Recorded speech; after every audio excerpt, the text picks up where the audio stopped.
welcome to episode number 144 of the Eavesdrop podcast. Corey LaJoie, driver of the number 7 car for Spire Motorsports, driving the OpTic car, the OpTic race car, the OpTic NASCAR, OpTic LaJoie. Do you play any video games? I was like a Madden, and like I played. So my dad had a 1999 Pontiac Bonneville, and he put a Nintendo 64 in the back. Okay. So I crushed some Mario Kart and Wave Runner. Yeah. Beyond that, I didn't do much Call of Duty. No Call of Duty. No Warzone. Like once I got, I played a lot of sports, basketball, baseball, and raced. And really just didn't put a lot of energy there. But, I watch some of these guys now play, and I'm like, dude, there's no way I can even come close to these guys. Dude, with hand-eye coordination, which is what it takes to do this, to pitch, I think you would have been better than you thought. Until you give it a shot, you really don't know. Anyway, we are here in Charlotte, North Carolina at the Spire Motorsports, what do you call it, the compound? Yeah, race shop. I like it. It smells like tires and metal, which is race fuel. And race fuel, yeah. Anyway, so where do we begin, right? I guess we're the OpTic car is going to be racing in the NASCAR Cup Series this upcoming Sunday. When is this going live, Matt? So 3 days from now on Sunday, you're going to be racing, going to be going 206 miles per hour, fast as hell in this car. Yeah, we'll be going almost 200. Almost 200. Yeah. The fastest was 206 where you went, right? Yeah, so Michigan's probably the biggest, and it's an unrestricted track we go to, but Vegas, it's a mile and a half, and we'll be going 194 to 196. It's going to be my first NASCAR event ever. Let's go. Yeah, so I'm not my first NASCAR event ever. I'm going to see an OpTic Gaming logo like running fast as hell down the track. Hopefully get the checkers. Yes. That's the plan. So I guess we'll start with your story, and then we'll get into how we came to this incredible partnership that we got so lucky to be a part of. Yeah. Well, first I want to ask you what interested you guys in jumping on my race car this weekend. We like to do cool stuff. Yeah. There's nothing like at OpTic. We have this thing where the first question is it cool, right? And if it isn't, we don't do it. If it is, we're definitely doing. So the president of Spire Sports, Mr. William Anthony, I have him saved in my phone as Law Dog Bill. That's right. That's no doubt. That's no doubt. That's Mr. Lawyer himself. He and I have had a friendship for over 4 years. We've kept in contact throughout the last couple of years. He worked for Infinite Esports and Entertainment, which was the parent company of OpTic that bought OpTic. Mistake number one was calling it Infinite Esports and Entertainment instead of calling it OpTic. It should have just been OpTic, and then beneath that, it should have been like all the other brands. Anyway, long story short, that's how I know him, and he reached out to me. He was actually out in Dallas a couple of weeks ago, and he's like, we were just talking shop, and we were just talking about, I don't want to give away too much of the stuff, but he's like, hey, would you be interested in putting the OpTic Gaming logo on that stuff? There's an opportunity that's coming up. And I said, yeah, immediately. I'm like, fuck yeah. Because again, it's cool, right? Like it is going fast. What isn't? Name something cooler than going fast. Nothing. I was watching Top Gun. Have you watched Top Gun? Oh, I watched it 3 times. It's so good. The Maverick. Yes. Twice in theaters and once on Amazon. Okay. I watched it in my theater 3 times. Back-to-back days. So good. So good. So I got to meet Fanboy, Bob, and Payback. Okay. So those guys were down in Texas at the race. So that was pretty cool to see them and just talk about the process of how filming was. Yeah. With Tom Cruise and Bob, yeah, the guy that was riding in the back of I believe Phoenix's jet or whoever it was. He was a huge NASCAR fan. Like he went out and bought a 7 hat out in the merchandise section, the whole deal. Okay. So my man Bob is a bro. That's the man. Yeah. So I watched it. I watched it like 7 times by now. And why do you like it so much? Because when they're in the war room and the guy's like, that's the fastest man on earth. I was like, damn. And he's doing Mach 11 and it blows up. Mach 11 blows up, comes down. I mean, I don't want to ruin the movie. If you guys haven't watched it, you guys and then he drinks that water in that diner. Yeah. Everybody's like, he's like, where are you? And then the kid's like, Earth. Because he looks like this alien or a man from the future. Yeah. So like going fast has always been, I don't know. It's just like a human thing that people want to do. At first, the first was that movie that I saw with Anthony Hopkins called Indian, where he was on the motorcycle and he was trying to be the fastest dude ever. And I don't know, like I'm not a racer myself. Like I always said that if and when I get my Lambo, I'm not gonna go fast at all. I'm gonna go slow enough for you want everybody everybody to see that thing. Yeah, I want everybody to see it. What color Lambo did you get? Green? This. Yes. Exactly how this looks, like this. Exactly how my bass boat looks, like that. OpTic gaming out. OpTic gaming out. Fluorescent green and black. Oh yeah. Yeah. Just matte black with like a little sliver of green, just like this. Anyway, so when that happened, I'm like, I've always been, into race. I don't watch NASCAR. I don't watch Formula One. My first introduction to Formula One, like everybody else that has become a mega fan in the last couple of years, was F1 series on Netflix. So because of that, I got invited out to sit Paddock Club at the F1 2 years ago. Yeah, in Austin. And ever since then, I was just like interested in it. Not a mega fan, but the second the bill hit me up, I was like, yeah, abso-fucking-lutely. Yeah. Because I just knew, part of my swearing, I don't know if I'm a foul mouth dude sometimes, especially when I'm excited. I'm excited about this thing. Yeah. So, it was just an opportunity I couldn't pass up, right? It's an actual partnership, and I'm all about that. I'm a fair is fair kind of guy, and this is just something I couldn't pass up. I feel like the key that NASCAR has been trying to unlock for the last 5 to 8 years is like the demographic that you guys hold, right? The guys that are watching the Twitch streams, the YouTube channels, all the Instagram followers, TikToks, like that demographic of 16 to 24 is something that's been hard to reach for NASCAR overall. Mm-hmm. And man, kudos to you to see the value of what we could do. Cause like to show these guys that game, like, hey, like racing is really cool. NASCAR is really cool. And if you don't put it out in front of them, then, they're just going to continue to, watch what they've already watched before, know that they like, but to put something new in front of them, like, hey, OpTic Gaming's, in this thing, whether it's we're putting the paint scheme of this thing in the NASCAR game, like there's so many different things we can do to just juice up. Ask Maddie how many times a week he races. How many times a week you race? 3 days a week what? on the simulator. Like iRacing, what do you do? I do iRacing. The F1 game's sick, dude. Yeah, so like again, no one's ever gotten into a car and not said, "Let me see how fast I can go in this thing." No doubt. Never, not one person. Maybe timid people, but every single one of my cars that I have, my Raptor, the wagons, I take them to I literally just take off fast, take up super fast, so much that my Raptor that I got 2019 Raptor, super sick. Every single time I get in there, I just floored it. I floored it, and then one day my engine says like, "Yo, there's no oil in this shit." Oh no! So I had to bring it, like literally 2 months into it, I had to bring it back to the shop, and they had to replace the entire engine because it didn't come. It was a manufacturing error or something, but there was no oil in there, or it was me literally just flooring it everywhere you were going. Yeah. So for me, again, like I said, I'm super psyched about this. Originally, I have commitments this weekend where I was just not going to be able to go. But the second that I turned this corner and I saw this thing in front of me, there was not a single doubt in my mind that I was not going to be there to see this thing go as fast as it can this Sunday. So for real. It's going to be where? On NBC? Yeah, NBC. NBC, 11 o'clock or... Well, it's 2:30 Eastern. 2:30 Eastern. All right, so everybody obviously knows what's up. I'm going to be vlogging the situation or the race because, again, the second I turned, I got FOMO. Immediately texted Paige. I'm like, book me my flights. I'm going down there. Let's go. Yeah, so Bobby Poff and a couple of my teammates are going to be there. Reddles, who's our new pickup for Rocket League. You're familiar with Rocket League? Yep. That's the soccer. Yeah, so he's going to be there. And his car looks like this in the game. Does it? Oh, yeah. Love that. Looks good. Matt, can you bring that up? Usually we have like a camera so we would show you. Yeah. But let's start with you, man.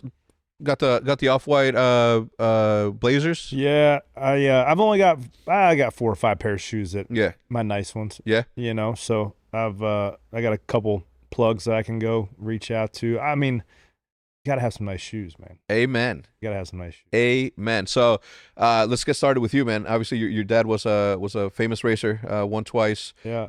Is that how you got into it?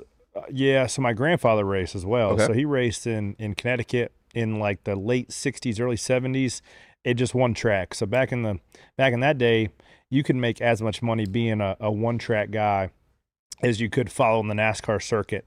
And he would work at the junkyard all day, just like he does now. He's 85 years old, works all day at the junkyard, and he would go race on the weekends, and win the race or win the championship.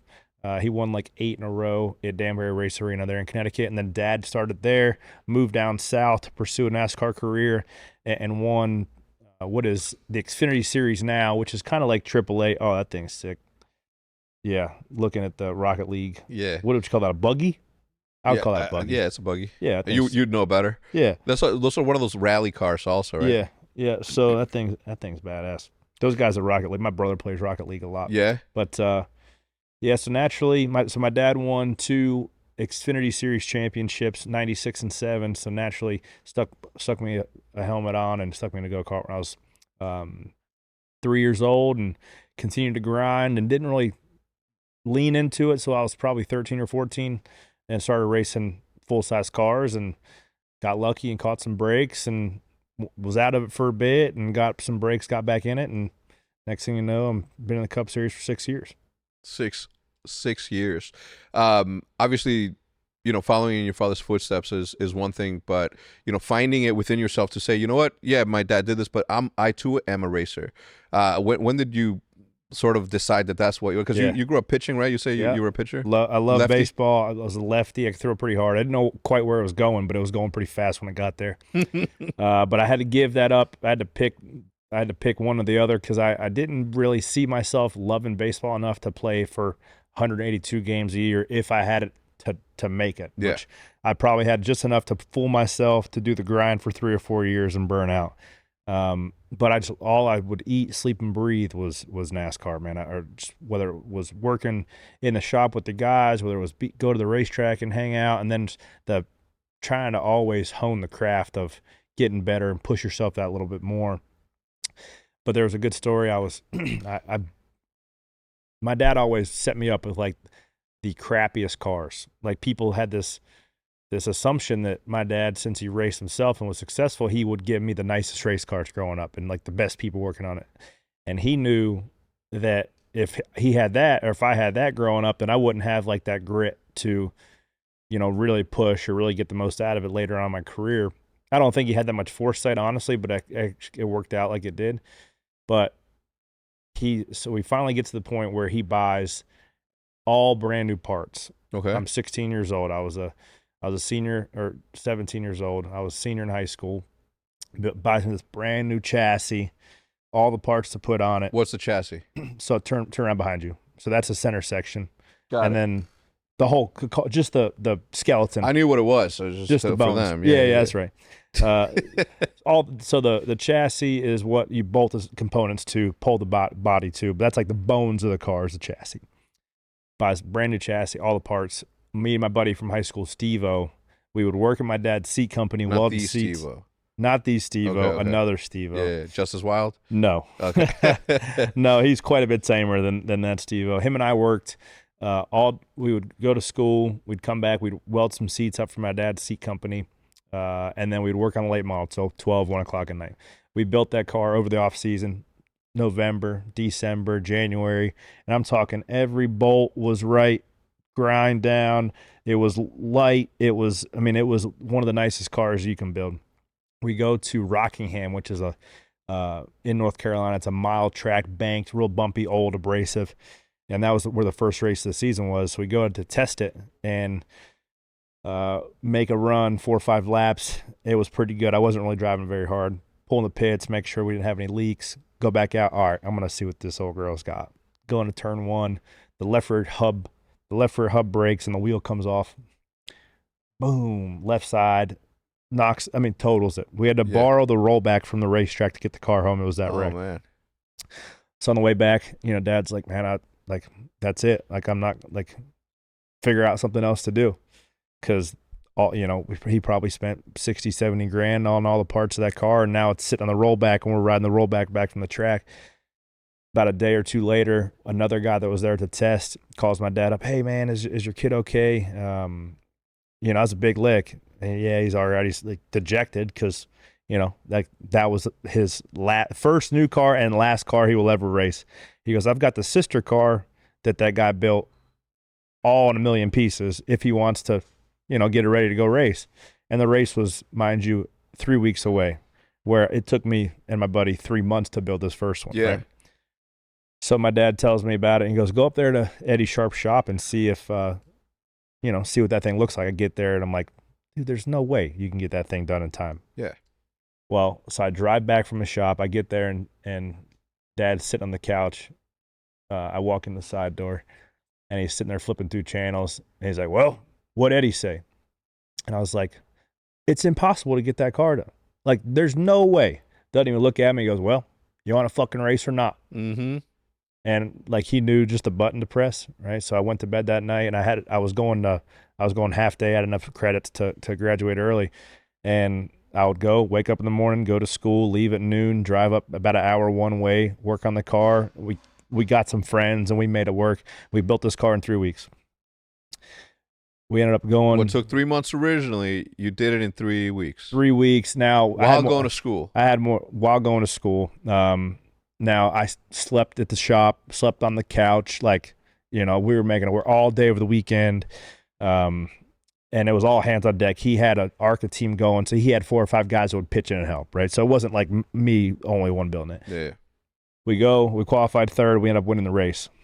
And that was like my first big win. And that was like solidified, like, oh, like this is what I'm going to do for a living here. Yeah. What year was this? 09. Dude, if you had a camera. 08.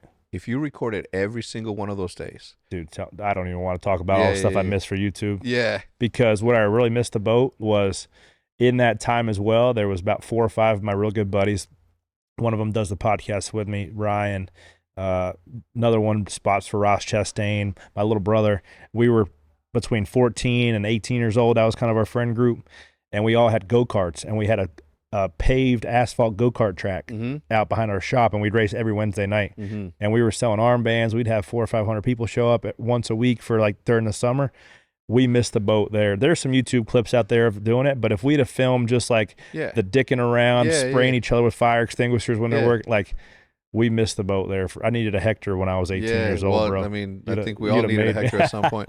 That's so cool. I mean, the story alone, that story alone would have just, still carries like its weight. We're still talking about it today. So that is, but to have the opportunity to record it from the beginning all the way through, and then winning the race, like, come on, man. Like, talk about tenacity. Talk about what hard work gets you, right?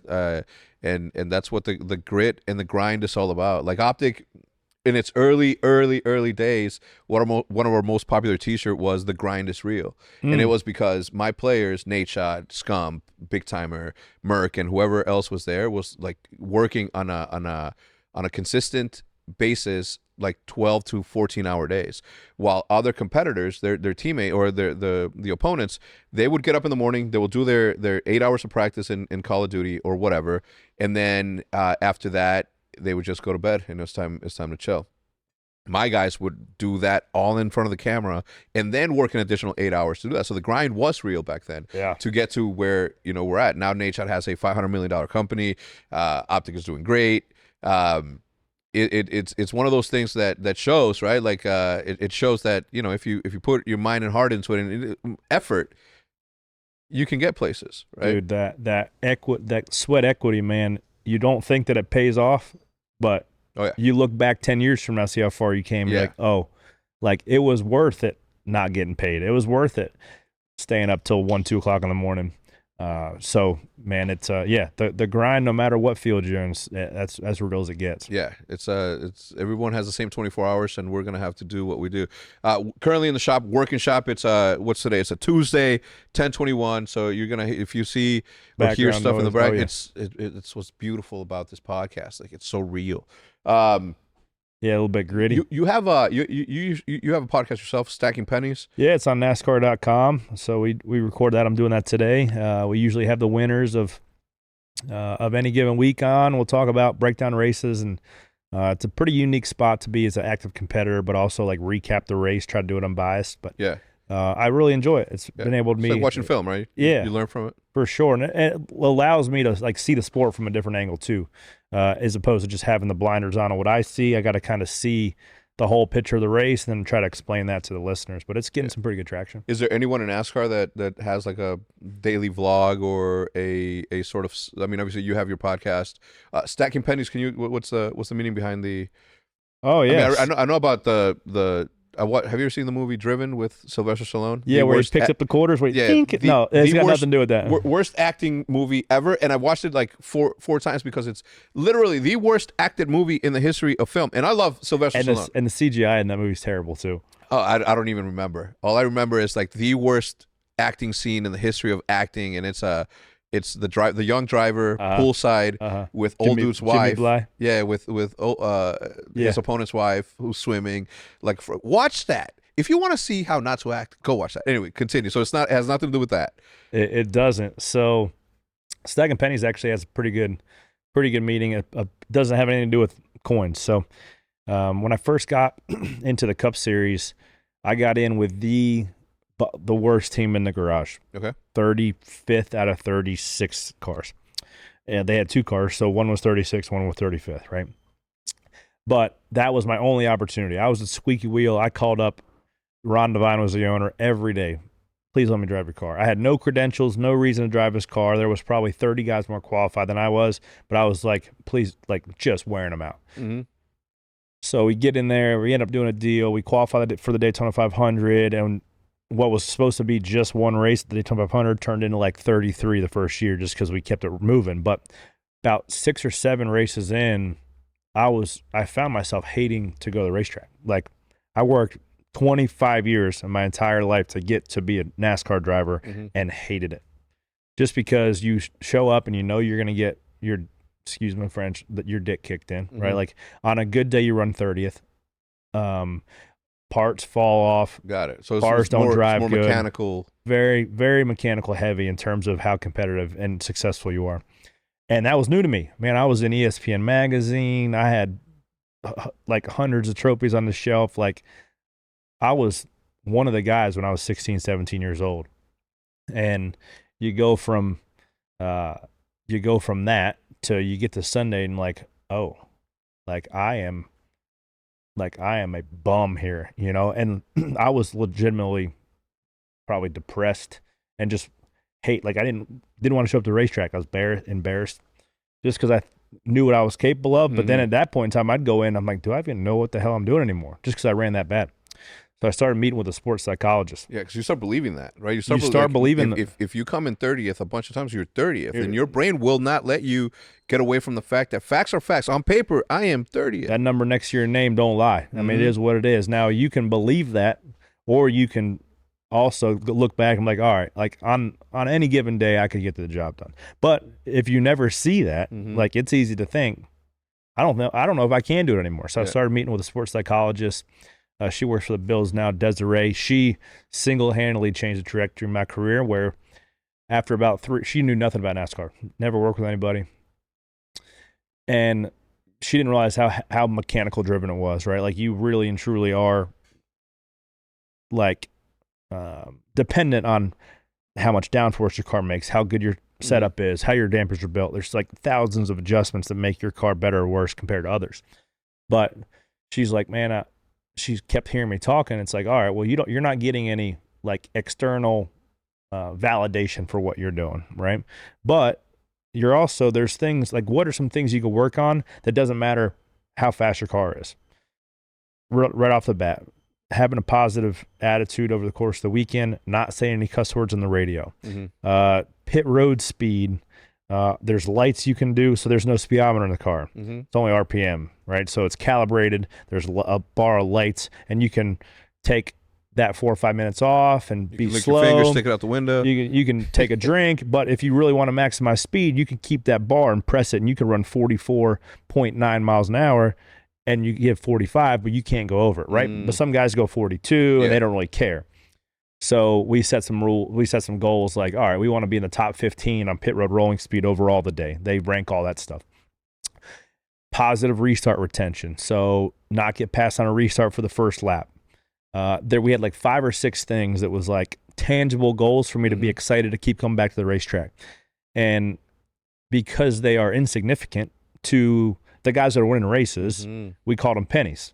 So we had 5 or 6 items, and if we stacked all 5 that weekend, if we stacked the pennies, we'd add another penny to the stack. We'd add another penny to the stack, and we'd, you get your 10, 12 line items every week, and if you get 10 out of 12, if you get 12 out of 12, it's usually a pretty good weekend. So not, no self-induced damage, don't hit the wall, stuff like that. You start adding it to it, and now that's what allows us to take a 22nd place car. Like last week with the Roval, we ran 21st to 24th all day. We ended up running 12th.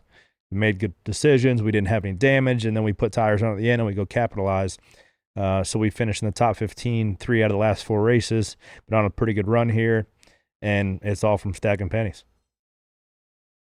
Setting small goals that are achievable that add up in the end. Yeah. That's genius. Wow, she's good. Yeah. That is good. You hear that, guys? That is it good. Applied, I mean, you tell that story, speaking engagement or anything, and people are like, man, I really needed that. It's like, it's interesting of just habits and the way you look at certain situations. I could have looked at that first year and been like, dude, I suck, and this team stinks, and like I was close multiple times to hanging it up. But if I didn't stick with it, if I didn't think about the sport in the terms of trying to make myself better, no matter if it showed up on paper or not, I certainly wouldn't be here 6 years later with, a career out of this that's actually getting some pretty good traction right now. I can promise you. What would you be doing if you weren't doing what you're doing? So before that 6 years, so 2015 to 2014, when I was in ESPN magazine. Next, Kyrie Irving was on the cover, coming from Duke. Just got drafted number 2 overall to go to the Cavs. It was like the next, like who's next in football, who's next in basketball. Yeah. I was chosen as the next in NASCAR. Right? I thought I had the world by the balls. So right after that, I signed a development deal with Richard Petty Motorsports, and it was this 7-year plan. You're gonna run ARCA for a couple years. You're gonna run Xfinity or Nationwide at the time, AAA, and then we're gonna put you in the Cup car on a 3-year deal. And I was like, this shit's easy, We did a year, won 4 out of 5 races that we were competing in there.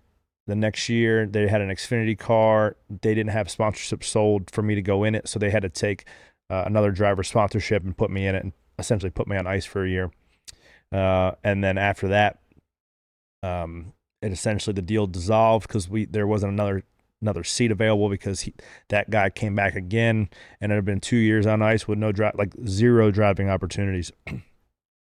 So they're like, man, we'll let you out your deal so you can go drive some other stuff. And at that point in time, I had nothing, like no partners tied to me, no opportunities to drive. So I started flying to Bakersfield, California, every other week to crew chief a K&N car just to pay bills.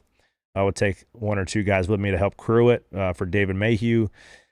Did that for a year, and I was going down the crew chief path. Like I was pretty close to taking a job. I was probably the only guy in history who's told Chad Knaus no. Chad Knaus was Jimmy Johnson's crew chief, 7-time champ. I told him no, I didn't want to come work for him because I still was clinging to the thread of trying to drive. So I was crew chief and still at the time. I was at Phoenix, the last race of the year, and I rubbed shoulders with a guy who I met when I was with Petty's. He came to one of their sponsor functions, and Darren Rude was his name, and Patty. They owned a collagen company in Tustin, California.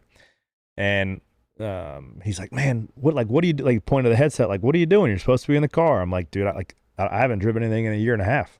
And he's like, come see us tomorrow. They had a big hospitality set up at the racetrack. So I crew chiefed the race that night.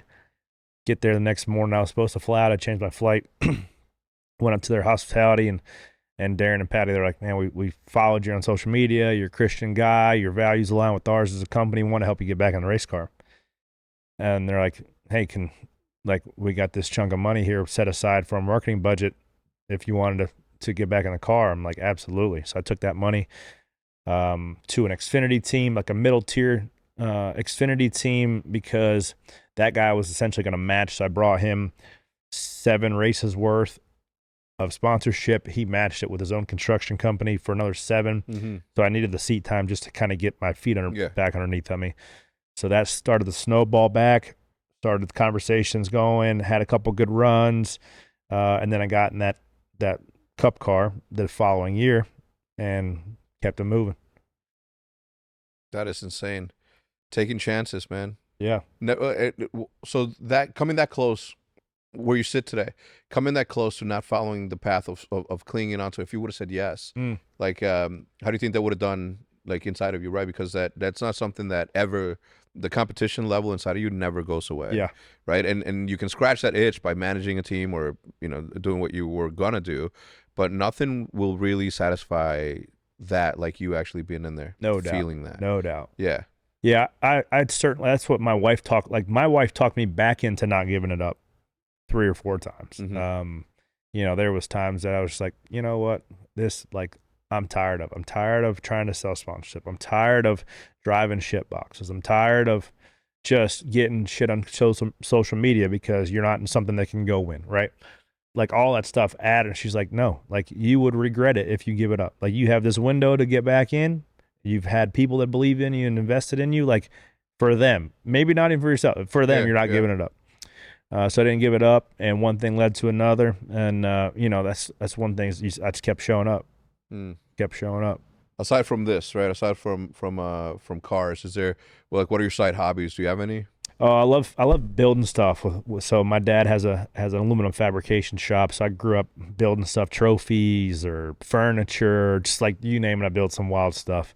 So that kind of keeps the creative juices going.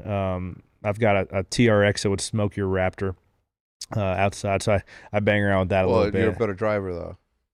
And it's got about 400 more horsepower. Well, that helps too, V6 has got too. But I'm building a 1970 Barracuda with a Hellcat motor as well. So I love messing around with hot rods. Okay.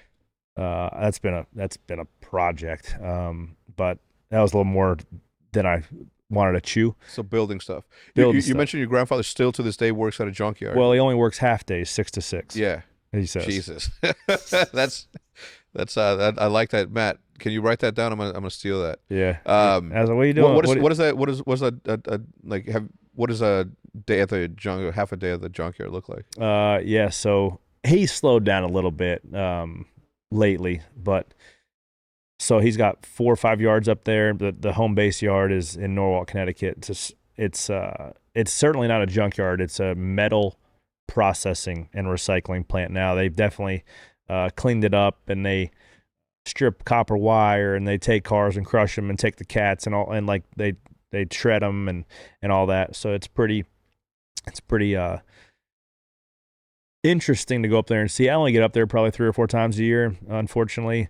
But I talk to him every week. He's a Monday afternoon call for sure. I know Pepe's calling, see how because he listens to the radio. He obviously watches the TV. Like, he is my biggest fan. And a lot of the times, if I have a good run or something, I beat him to it. Like, he ain't calling me today. We had a good run, right? Yeah. So I know he's super proud of me, and it's pretty cool to. I know my dad gave up opportunities to go race on Sunday because he wanted to stay on Saturdays because the time obligation is certainly less. He wanted to grow up and be with my brother and I. So it's cool to be able to fly that LaJoie flag on a Sunday afternoon. Heck yeah. That's amazing, man. So your podcast on NASCAR, obviously, do you have your own YouTube channel or any? I mean, obviously, I followed you today on all your social medias. I didn't want to. As soon as I followed you, I'm like, fuck, somebody's gonna figure something out. And I looked at Matt, and I'm like, should I unfollow him? Because we have this thing called the Reddit detectives, which figure out the shit that they shouldn't. Right. We got them for NASCAR too. Yeah. Them boys are on it. Yeah, bro. Ain't nothing gets by them Reddit boys. I once bleeped out saying Turtle Beach. We have there used to be our old sponsor. Was it Pepsi? I think it may have been Pepsi. Anyway, I said that, and they figured out. I bleeped it. I put censored over. I'm vlogging in my car, and then I bleeped it, and they're like, that short. The only word that can fit there is Pepsi, and they figured out, and that's why I knew that they were not somebody that like they took their job Sherlock serious. Holmes, bro. Yeah, so. We haven't really made any announcements. I think everything starts to go live today, which is a Tuesday. So we're gonna see some movement because this is again something cool. Anytime that we do anything cool, they just ship blows up. Unfortunately, because of how quickly the turnaround time to do this, we weren't able to do merch to come along with it, which sucks. But if we do this again next year, hopefully we'll be able to do something way cooler. Who can we help design the next one? I have some ideas. In my position of having OpTic back, as I told you the story right before that, sold it, got back, and I decided then the moment that I bought OpTic back, I decided that I was going to be involved with every single aspect of OpTic, especially on the artistic side, because it's my thing. So no merch leaves into the world without me looking at it, without me helping it. So me and my a graffiti teammate of mine, a best friend of mine for over 25 years, he has been designing our merch since 2009. We have Aaron Create, who helped a bunch, but Omens and I have been working together for a long time, and every single chance that we get, we take. Graffiti is all about art competition, in my opinion. Yeah. It is a natural competitive, and art is subjective. But in graffiti specifically, it's very much a judging of who can and who cannot. There's no like, oh, he was trying to do this. There's rules and parameters that you have to, whatever, in my opinion.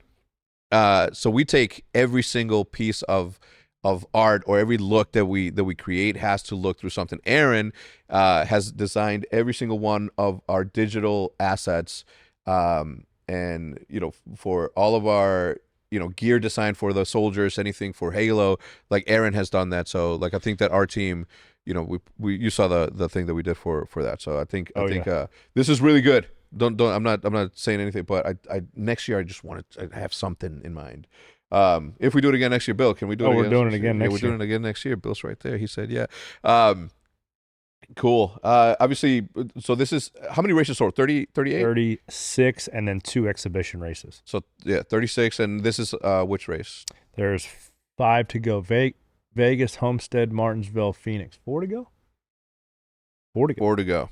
And what is is it like how do you rank your like where you are in a particular season? The points straight up, I think we're 30th in points. It's been a bit of a feast or famine type of year. We have executed some races really well. We've had so it's a new car this year. The next gen car has presented a little more problems for us being a small team learning stuff the hard way, where some bigger teams have a little more fine-tuned or refined process to assemble them. So some things, some of the weak links we found on ourselves, taking us out of several races.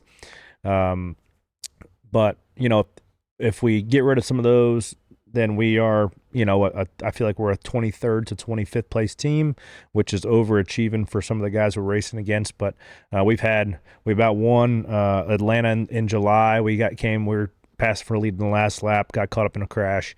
We've had a top 5, couple top 10s.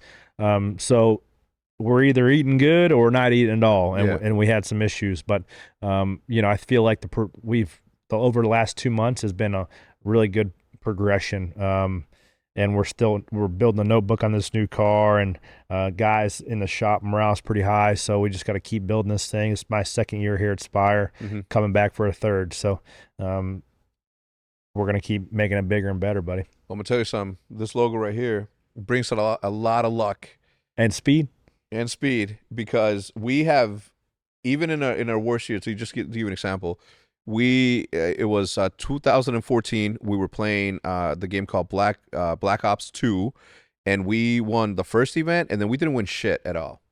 But there was an event called X Games that Call of Duty was competing in, and we had no business winning that, right? But we somehow magically won that shit, and we won that in extraordinary fashion.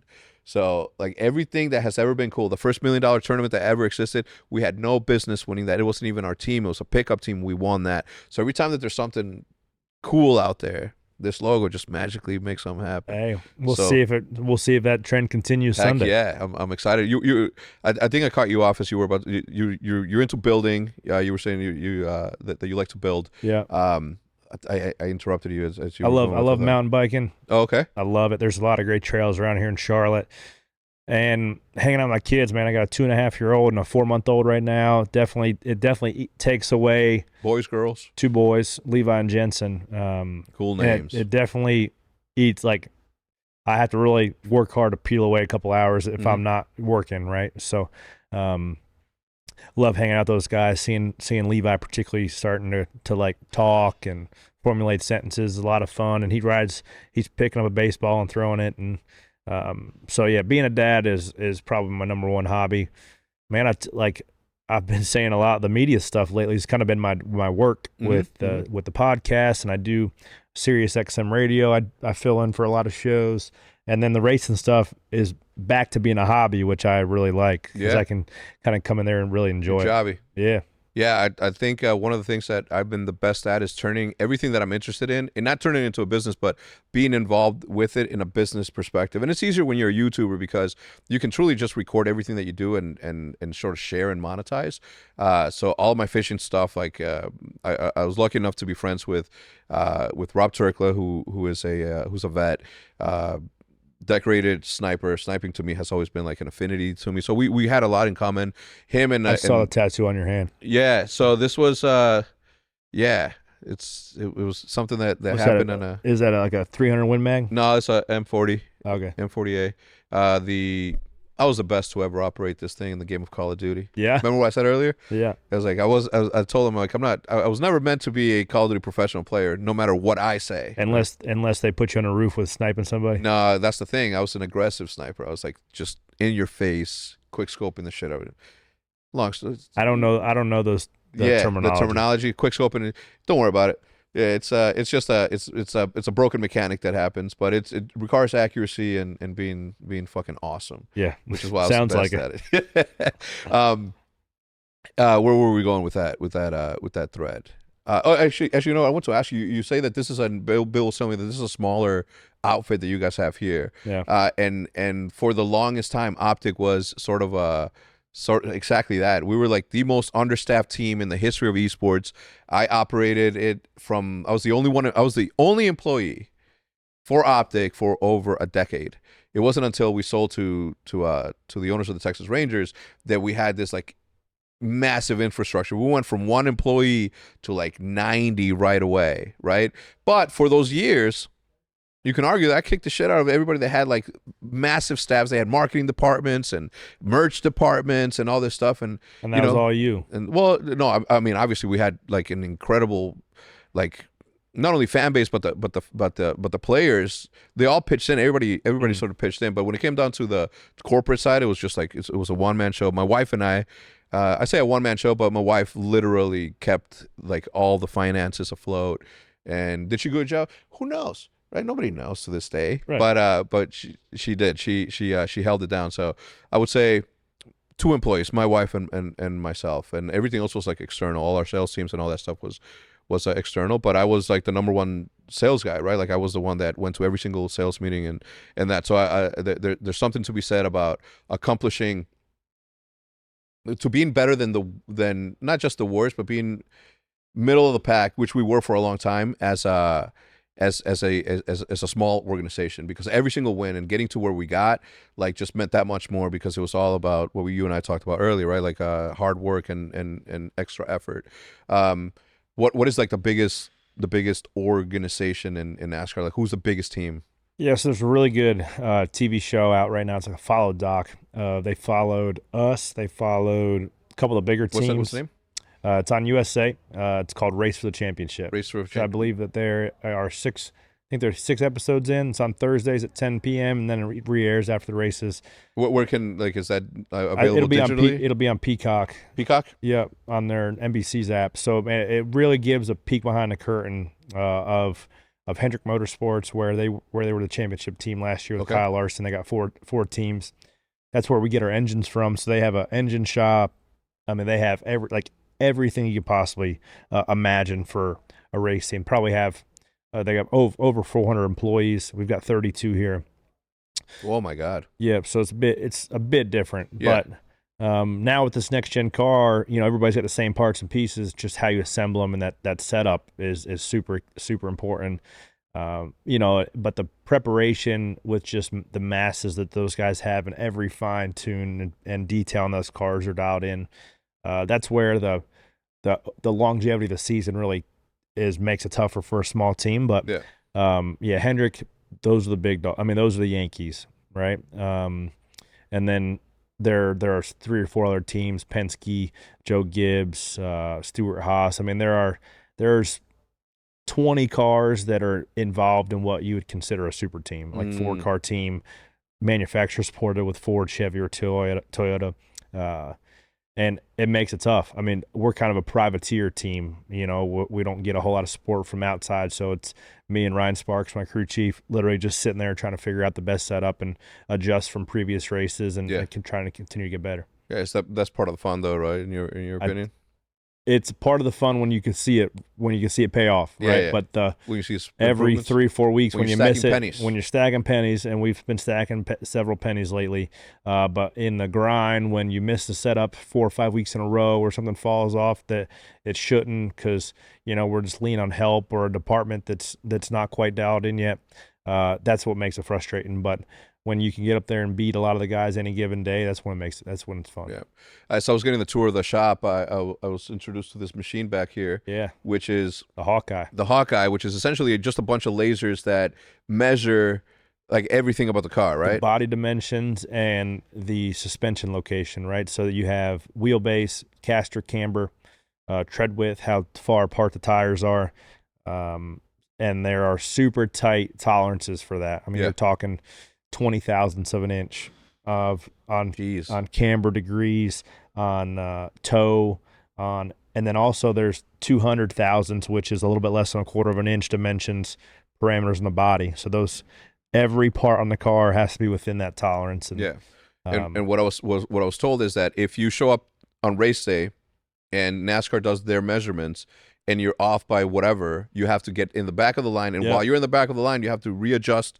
everything to get into what they consider tolerance, green zone or whatever. So, and the problem with that is you could fail the first time for body and not even roll through like suspension measurements, and then you pass the body the second time, and then you fail for chassis. Mm-hmm. So, you don't want to roll through again, and that's where the car chief. So there's the crew chief, which is kind of like the head coach. The car chief is kind of like the offensive coordinator, where he rounds up the troops and makes sure the car is exactly where it needs to be. And then you've got your guys in the squad that really make it happen with the nuts and bolts of it. So yeah, everybody's roles are important, no matter if it's the interior guy making sure my seat's bolted in right, make sure everything looks good there, all the way up to general managers, and everybody's role is certainly key. Gotcha. How many weeks in between races do you have? Weekend straight back.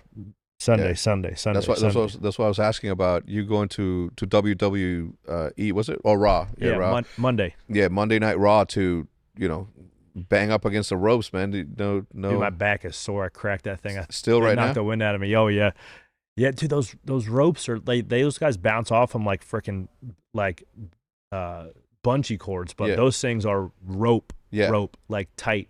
So AJ Styles was the guy I was walking around with, and he hits those things full speed, bro, and launches off of them like a dang cannonball. Yeah, it was unbelievable. Yeah, man, I tell you, going. The fastest I've gone in a car in a legal setting, I'm not admitting to anything here, was like 90, 95, and you start to feel sort of like wind has a lot to do with everything. Well, that G-Wagon's not very aerodynamic, dog. No, well, I mean, it still went pretty fast though.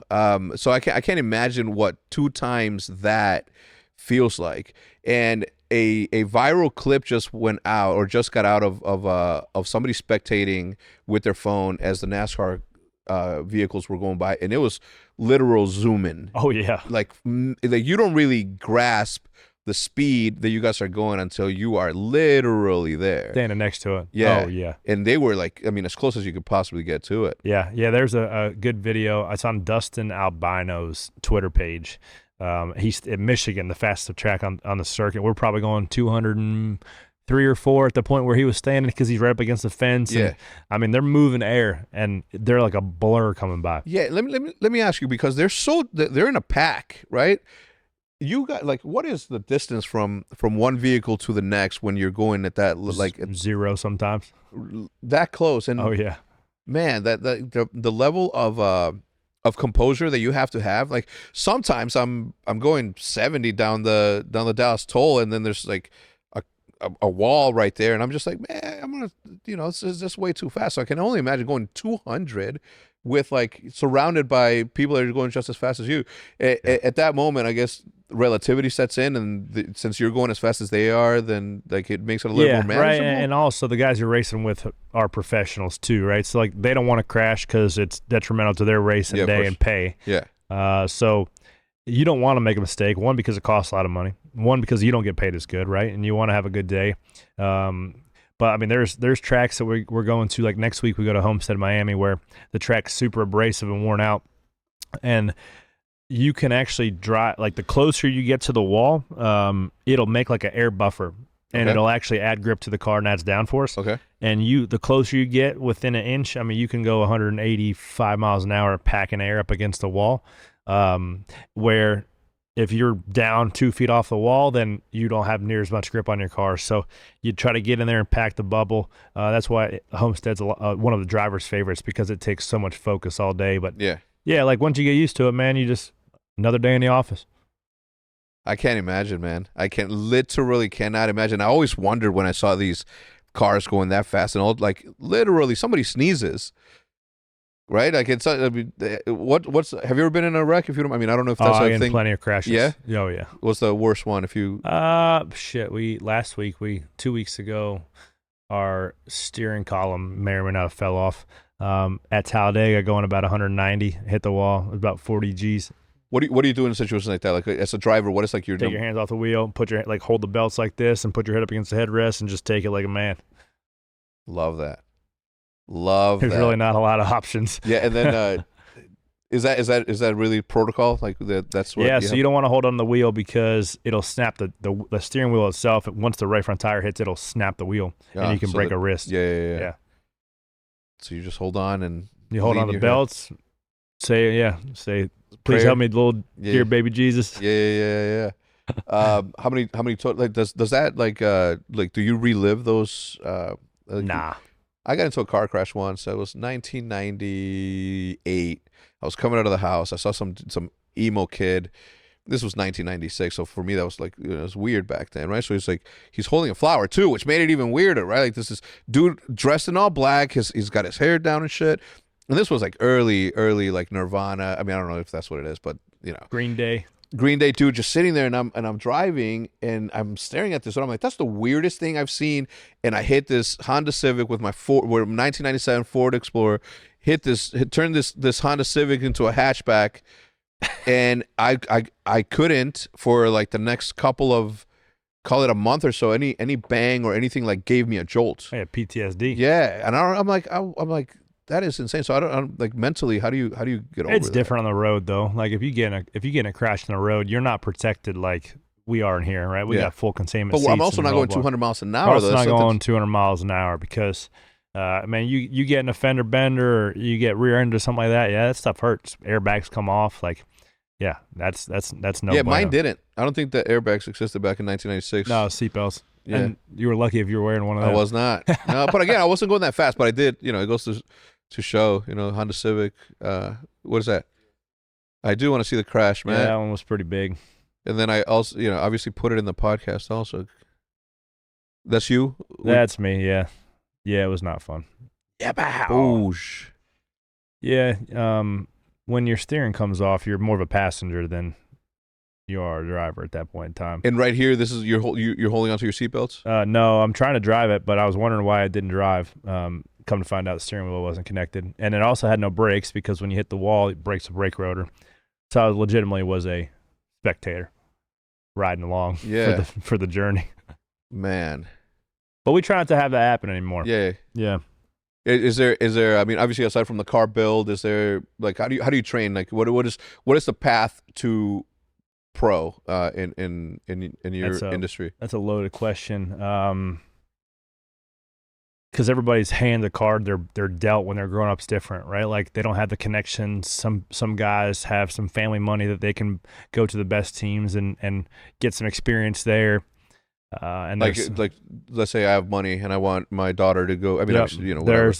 there's a You buy sponsorship, you buy a car. No, you just like there are people who have A tier teams. Whether you're wanting to put your daughter in a go kart or a late model or an ARCA car or a truck, Xfinity, or a Cup car, there's an avenue in which you can essentially sponsor or buy the ride, right? But it's important too to get the right amount of balance of like, you don't want to give her the most amount of laps in the best stuff, because then when she's not in the best stuff on a Sunday, wherever all the drivers are equally as good, if not better, you gotta balance. Like, okay, this is a decent car. You're gonna run 10th, but we want to make sure that you don't take a 12th place car and wreck with it. We want to try to teach you how to take a 12th place car and run 7th with it. So it's, if you get to that point where you want to put your daughter in, you holler at me. I'll dial her in. Yeah, she's more of an artist herself. But I was just wondering, like, for people that are watching this, that have their iRacing stuff. So it's how accurate is it? Have you? It's pretty accurate, man. Yeah. All the visual cues, all the track scans are really close. And that's what I tell people who don't have a lot of money, right? How do we get started? Well, if you don't have money for a go-kart to go out there and bang around with your buddies, go get on iRacing, set up a rig, get a nice Fanatec wheel or Logitech wheel, and you can race at Talladega. You can get the feel of a draft. You can race at Homestead and pack up against, like, there's a lot of things that relate. Now, the old pucker factor is like what we call, like, that's a little bit different. Oh, yeah. But, I mean, there are guys and there's opportunities. If you're the best in the iRacing league, they have the Coca-Cola iRacing series that NASCAR sanctioned. Like, the guy that wins that championship, he's getting a shot in the real life late model, right? Paid for by NASCAR. So if you pour into it and you become the best at it, you'll get noticed for sure. Yeah. Yep. Yeah. Somebody that's becoming an esport. Yeah, Matt. There's like tournaments. There's a ton of tournaments right now, right? Yeah. No, iRacing's getting big, man. It's really good. And you then can somebody you can drive. Sorry to interrupt you. Well, didn't somebody just go from iRacing to actual? Yeah. And Ty Majeski is a kid in Truck Series that was like the man in iRacing. He got found, and iRacing actually supported his first couple races. He didn't get in the best scenario with the right team at the right time, but he's weathered the storm and he's became a really good driver in the Truck Series. I think he's still in the playoffs. Yeah, that's awesome, man. I mean, I think that was my number one question, because obviously there's a massive difference between being in your bedroom than being, you know, in a 200,000 or 200 mile an hour vehicle. So that's the pucker stuff that you're talking about. That's pucker factor. Yeah. But that I always wonder whether or not, like, the bumps were like good enough. I know Matt had some. What did you and Roger do? You guys had some 3D painted or 3D modeled what? Oh yeah, the yokes. Yeah. Love that. Yeah, so they got, so to repeat that for those who didn't hear, him and Roger got 3D modeled steering wheels for the F1 racing, so they could be that instead of buying the thing. How much is the actual one that you could have bought? Yeah. And then what's expensive? Right. So to repeat what he said, they bought something. They bought the wheel off of Etsy for like $300 when those actually cost like $3,000 or so. Yeah, because the F1 wheels are like yokes. So we run wheels, right? But like F1 cars that have two spots for your hands. They got a bunch of knobs and stuff on there, but they don't have room underneath the steering wheel or above it for like more wheel. You just grab it, that sucker, and you turn it. Like the new Teslas. Right. What's your daily? A TRX outside. The TRX outside, that's faster than mine. It's faster than yours, no doubt. Well, look, I'm looking forward to coming out and watching you perform. I'm really, really excited about this. This is something that I would have never imagined in my wildest dreams that we would be doing. And like I said, right, like recently we went from OpTic gaming to just OpTic, because I think that OpTic has sort of, you know, dominated in gaming for such a long time that I think it's, you know, there's opportunity to do other stuff. So anything that has to do with cool, we do, and I'm really excited to see you, man.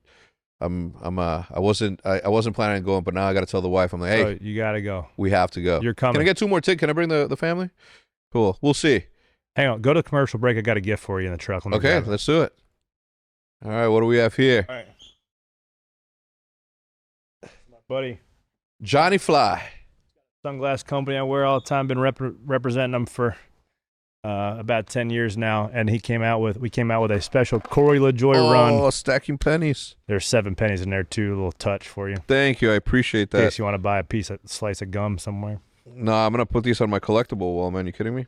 I collect anything and everything that's meaningful to me. Every single T-shirt we ever print, I have one. I mean, I don't have my white jersey from 2010, but man, I do appreciate this, man. This is going on the him wall. And I designed those things. My favorite frame of his is an Aero frame, but a smoke clear and some copper lenses. These are nice.